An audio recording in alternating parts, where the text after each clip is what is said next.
ایک سچے مسلمان کا سچا واقعہ۔ ایک خوبصورت واقعہ۔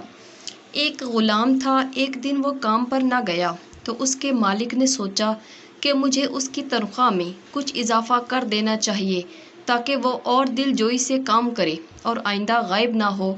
اگلے دن مالک نے اس کی تنخواہ سے زیادہ پیسے اسے دیے جو اس نے خاموشی سے رکھ لیے، لیکن کچھ دنوں بعد وہ دوبارہ غیر حاضر ہوا تو اس کے مالک نے غصے میں آ کر اس کی تنخواہ میں کیا گیا اضافہ ختم کر دیا اور اس کو پہلے والی تنخواہ ہی دی۔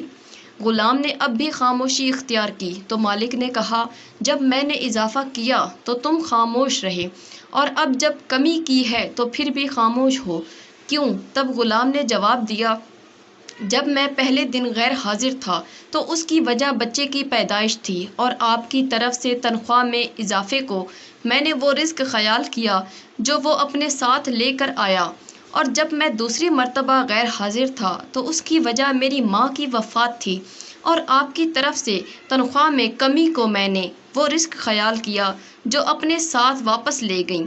پھر میں اس رزق کے خاطر کیوں پریشان ہوں جس کا ذمہ خود اللہ تعالیٰ نے اٹھایا ہوا ہے۔ محترم ناظرین، اس طرح کی سٹوری والی ویڈیوز کو دیکھنے کے لیے اس چینل کو لازمی سے سبسکرائب کریں اور بیل آئیکن کو دبا کر آل پہ کر دیں۔